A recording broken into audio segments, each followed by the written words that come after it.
Mate. Good morning. Drink less at Feel Fresh family. Hey, Nat, how are you? Good, mate. How are you? I'm very well, bud. I'm very well. Looks like you'll be enjoying a bit of nature I'm out and today. about. I'm out and about this morning. I had to break up the routine. Love it, mate. Fantastic. Let's dive straight into it today, Nat, because we're diving into it a little bit differently Great. to the audience and members that are listening either on Spotify or if you're watching this video on YouTube. Great to have you here. Today, Nat and I have a topic that arose due to a recent Drink Less Feel Fresh members experience.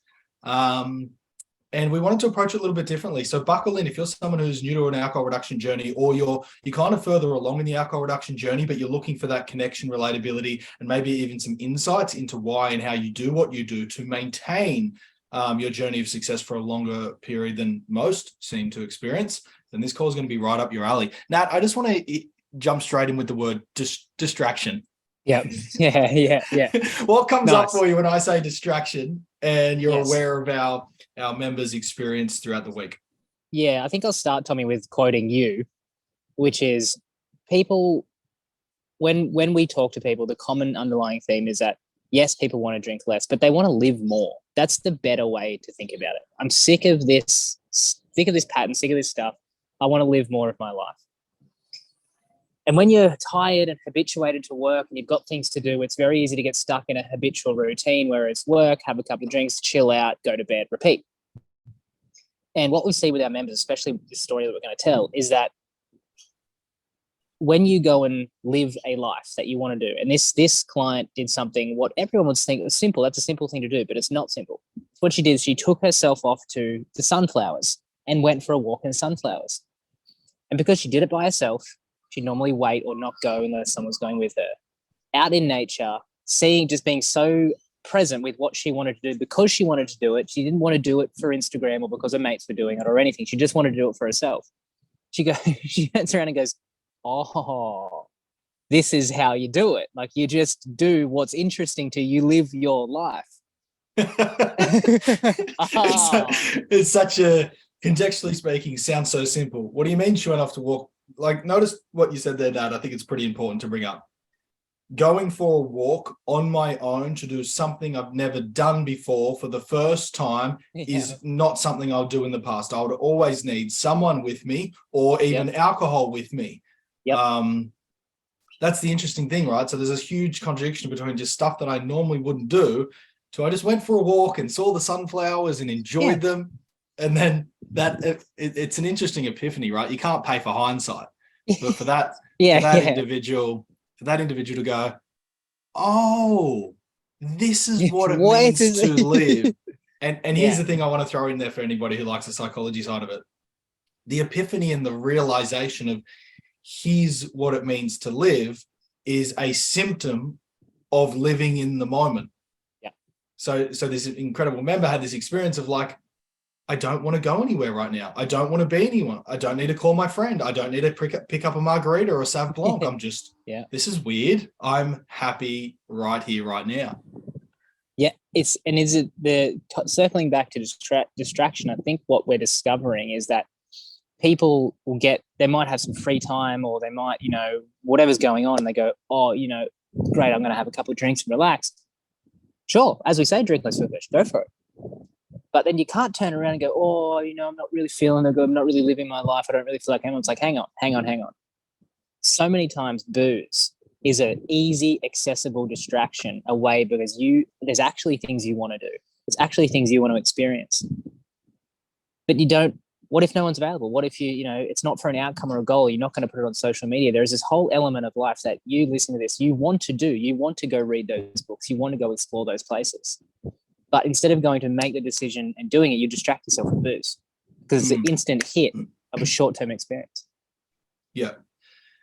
Now, do you think it's relevant to say in here, because I haven't brought this up in a long time, but I wrote it in an article probably like 5 years ago probably when DLFF was beginning in 2018.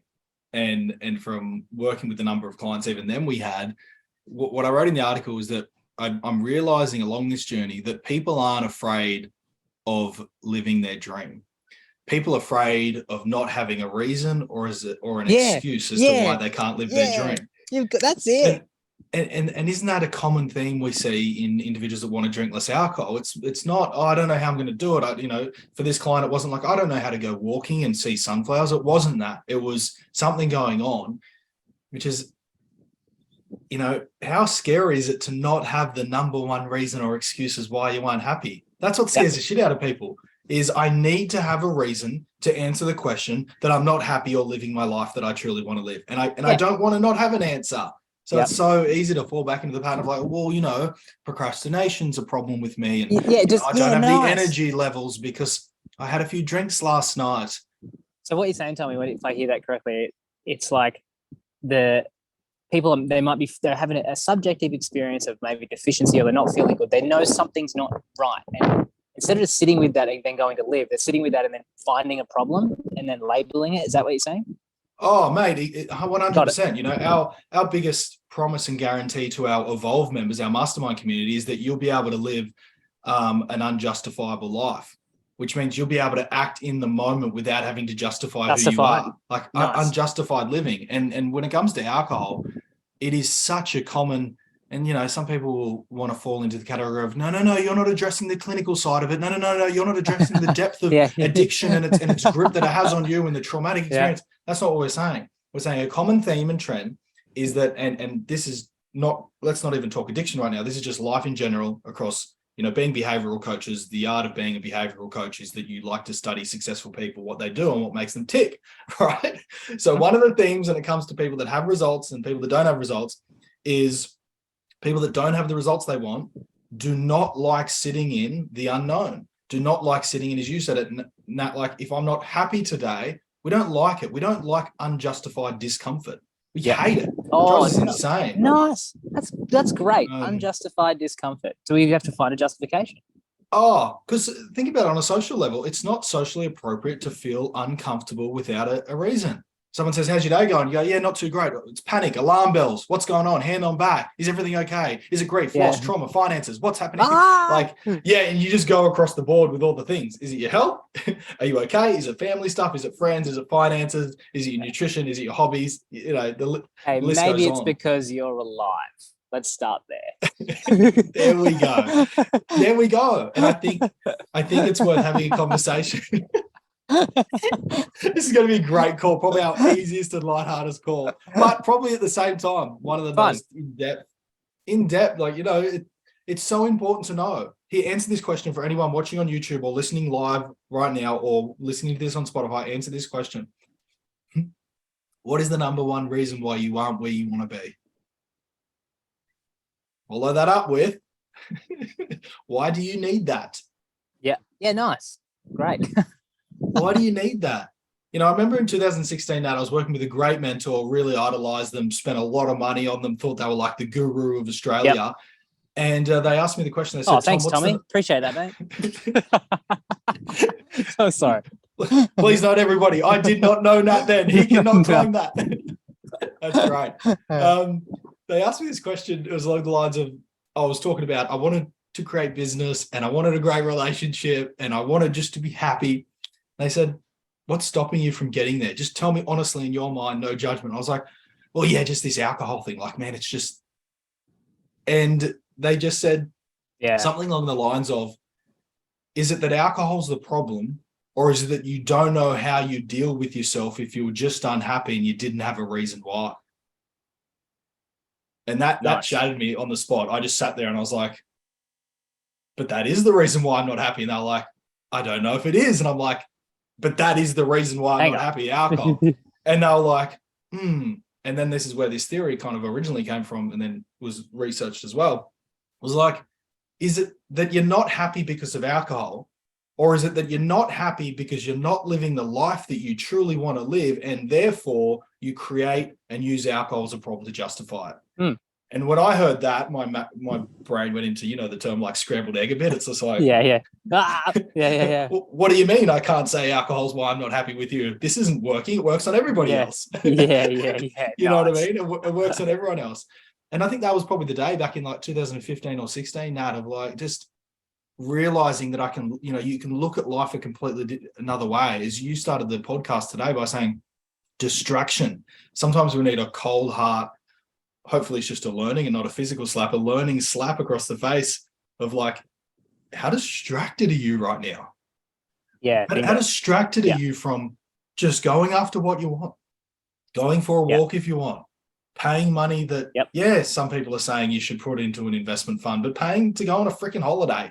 Like just exactly. I caught up with a mate on the weekend, and we go a long way back. We're great friends, and she'll have a drink every now and then. I didn't see you on the weekend. She. It's gonna happen all bloody year. I call her up. I'm like, I'm 10 minutes away. She's like, oh, you said you were going to be, you gave me the wrong time. I was like, too bad, I'm here now. She's like, oh, you just steamroll in all the time. I'm like, yep, I just steamroll in. And I'm like, go get your yoga mat. We're doing yoga. And she's like, oh, all right, like whinging. And she comes back up. I put the session on, and she's like, I have so much resistance to do yoga right now. I'm like, yeah, I know. We're going to do it anyway. And literally 15 minutes in, she's like, why don't I do this every day? She's like, I just distract myself with dumb stuff, chores, planning, the next thing. She's like, really? I want to do some yoga and I want to read a book. I'm like, yeah. And just to see it in real time, it's so quick for people. They're like, they know what they want to do, but there's this obligation to other things, obligation to people, obligation to the schedule. You're not obligated to anything, team. You're not obligated to anything. I'm going to go as far on when you say you're not obligated to anything, in my experience over the past 10 years, because learning to trust, and you probably see this as well, Nat, like learning to just trust that I'm allowed to do what I want to do in the moment. Yeah. I'm getting, just personally, it's one of the things I hold close to my heart. I'm pretty freaking good at it. Yet the down payment for it has always been and continues to be the fear of for anybody that's listening, if you're trying to live in the moment and it's like, I just want to do this, and then as Nat said, there's this like, but I'm obliged to do something else. The down payment is that you're not going to succeed, right? The down payment is that you're just going to actually stuff up your success. You're interrupted by it, right? So that's what I've always felt. On one side of it, there's like, I want to do this, and then I'm obliged. I've got to do these things over here. Right? Because it looks like success. Like it looks on the surface level, it looks like success. Like, I've got to do 12 hours today. Like, you know what I mean? It's like, I got to do that. Or I said to someone I was going to an event, I don't feel like going anymore. I just want to sit down and watch the grass grow. And it's like, I'm obliged.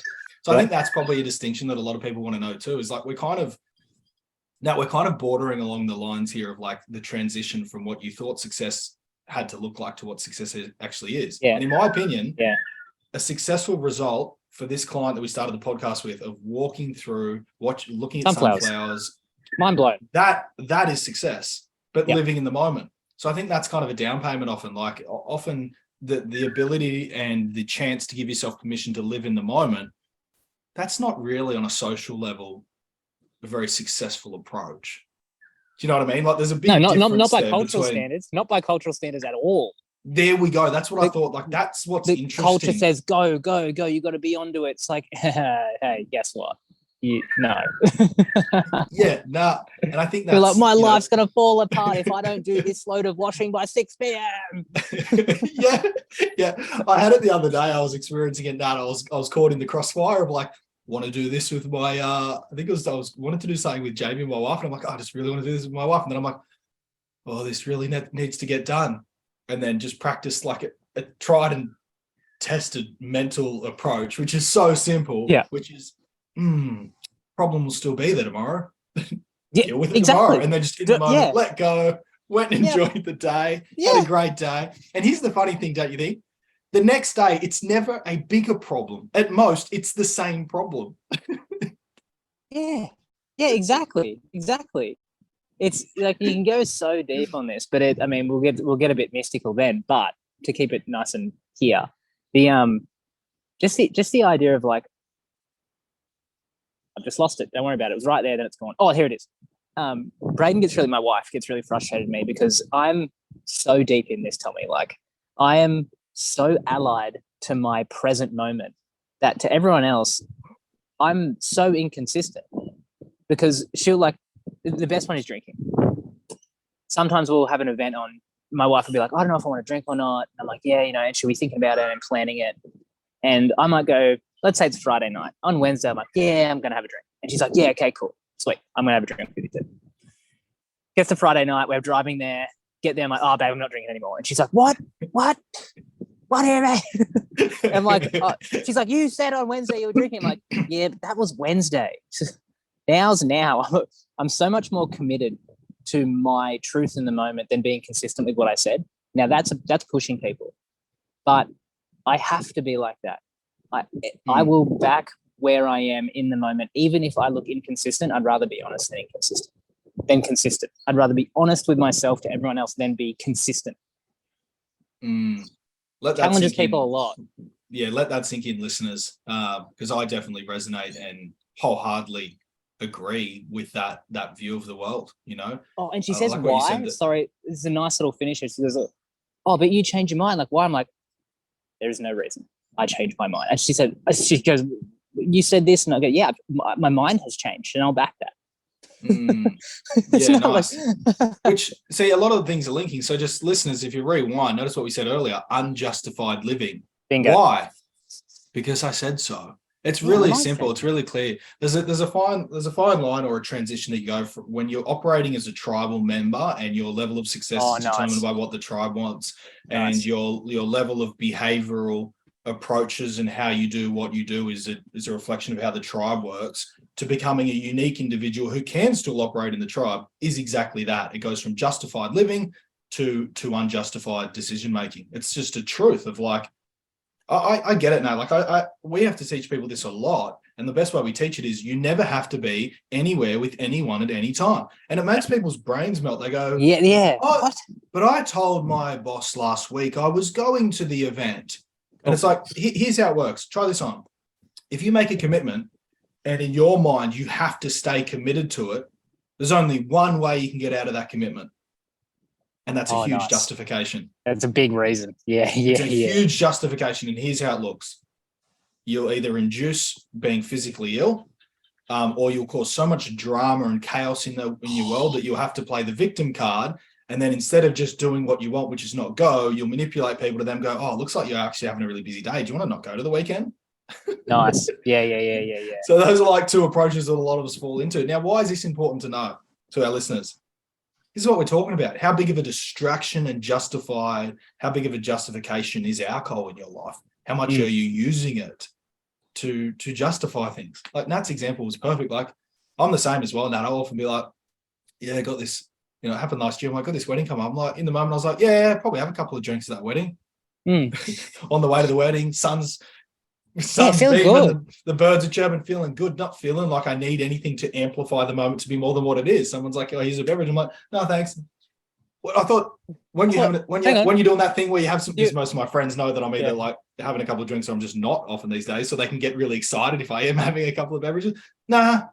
What? Why? What happened? Everything good? Are you doing another detox? What's happening?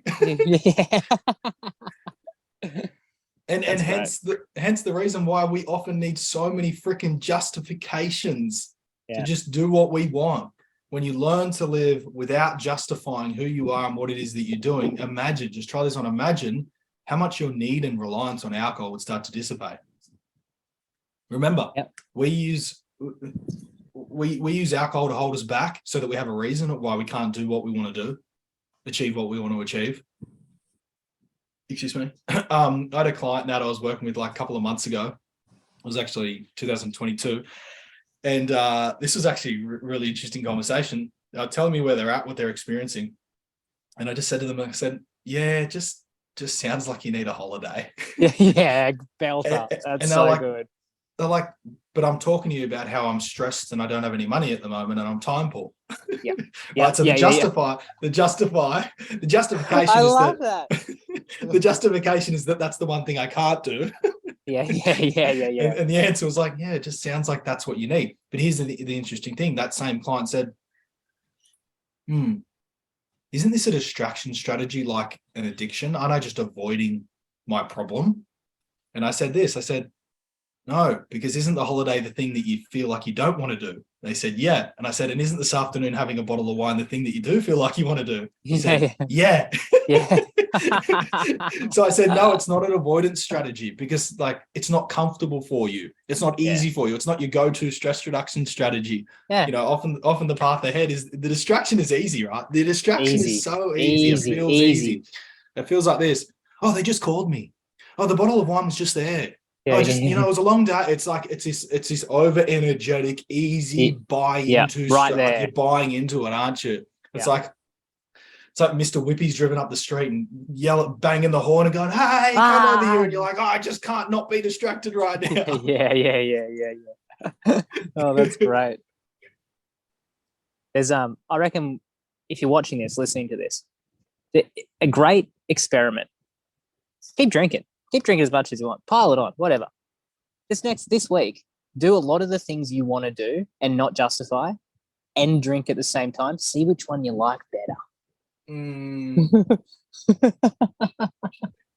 the only outcome, if you actually back what Nat just said, which is drink as much as you'll generally drink, but then also directly commit to the things you actually want to be doing. You want to do. And this is a fine line because people are like, but I want to be drinking. Nah, it's so BS. No, you don't want to be drinking. And actually, if anybody does feel that, then here's my answer to you. Well, why are you freaking listening to this podcast? Because this is exactly. Yeah. BS. Yeah. Just got called on our BS approach. Like, I want to be drinking. I love alcohol. No. Get off here, this then. podcast. Get That's off BS. here, man. Yeah, 100%. You're on the wrong podcast. Yeah. What is interesting?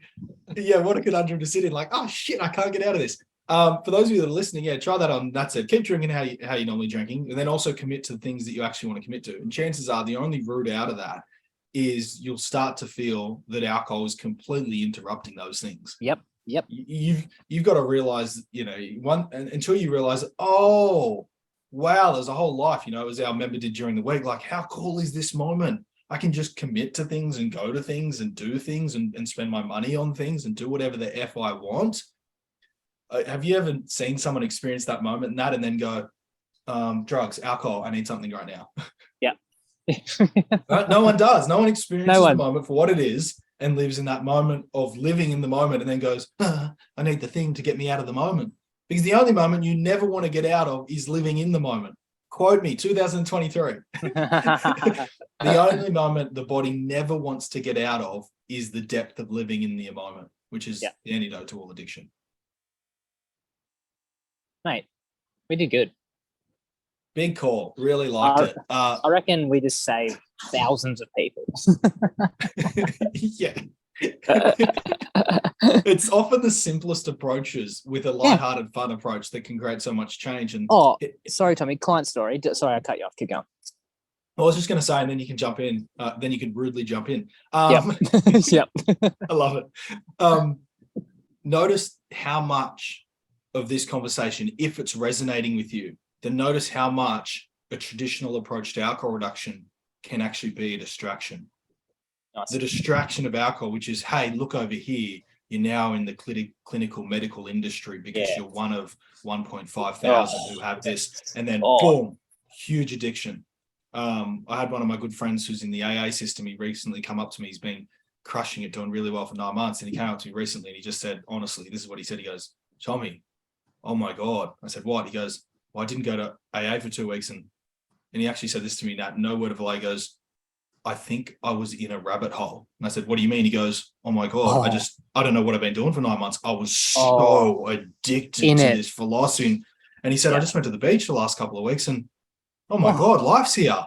Life's here. The darling. And that was a cool approach. So for anyone that's resonating with these podcasts, that's probably why there's less of an avoidance and a shiny thing of like, let's distract you from your problem. Let's just face it head on. Yeah. The client story from last week. In a relationship, long-term marriage, couple of businesses together, doing all that side, killing it. Like that's not a problem. There was an expectation that the relationship needed to be a certain way. The relation where, why isn't our relationship to be like this? And we want to have these connected moments. We want to have these dates. I'm like, it sounds all really good. And all I got to do for a week, I was like, okay, just for this week, let's try an experiment. Let's just do exactly from this podcast. Do what you want to do. Go for those walks that you want to do, those runs. I know you want to do some like into knitting and things like that, and things that just really she's into. I'm like, look, mate, just go do those for this week. Any expectation on him, just let him do his thing, whatever. Just for 1 week, just do what. No expectation on him to join you, to do the connected thing, whatever. I got a message every day with her big smiling face. She's like, "Oh my god, I'm so happy." It's like, yeah, like sometimes we just get so stuck in like, oh, our world needs to be this way before I can go enjoy things. Mm. It's like, well, let's flip that model and go, let's just enjoy them and see what happens. Oh, so well said, especially with relationships, right? When he or she gets me, when we have the money, when our time and calendars line up, we'll and do you this just thing. collapsed all that. It's like, no, whilst all that noise and distraction shit's going on, oh, but what about my alcohol? Should I not? How about just forget about everything and just commit to doing the things you want to do? What a great experiment. 3 to 7 days fun. Is enough too, isn't it? Like, yeah, absolutely. 3 to 7 days to completely behave and act as you would ultimately like to. And the only way to know. Sorry, Tom, go. Well, the only way to know as well for members, viewers and listeners, the only way to know you're doing it is, by the way, you'll get caught in a little dilemma, as Nat said earlier, you'll feel obliged. So pretty much on this journey, when you're committing to yourself, if you feel like you're being naughty, it's a green flag from us. Like the feeling of like, no, I'm a bad kid. I'm a bad little, I'm a bad kid. Here's the thing, like you can either feel bad spending money on things you actually want to do, or you can feel guilty buying another case of wine. Yeah. Just choose one. You can feel bad that you spent your time sitting at home drinking and procrastinating, or you can feel bad that you took yourself for a night away without alcohol and spent real money on a 5-star hotel. That's what we want. If you're going to feel guilty, at least feel guilty for being the person you've always wanted to be. Yeah, right? Be totally irresponsible but have heaps of fun. Yeah. Oh, I love that. Matt, how we doing? Great. That was a fun one. Love the podcast, mate. Thank you for your insights. That was probably the most I've laughed on this podcast. I hope the viewers and our members enjoyed it. If you're live right now, please jump in. I know we've had Isabel, Sam. Hey. Isabel. Thanks for your comments during the live. Jump into the chat panel. Let us know if you loved this live recording. For those of you that are watching either on YouTube or on Spotify, head to www.drinklessfeelfresh.com. You can do 2 things: gain access to these episodes live, being recorded, so you can jump into the chat panel like Sam and Isabel and share any questions or comments. Or 2, you'll actually receive the details for our next famous 30-day detox challenge coming up 20th of March. Yeah. Here's to drinking less and feeling fresh. Here's to living with choice and freedom. At the end of the day, here's to living an unjustified life. And if we can all commit to that journey, our need to reduce our stress levels with alcohol is going to dramatically diminish. Yes, sir. See you guys. Big love. See you next week.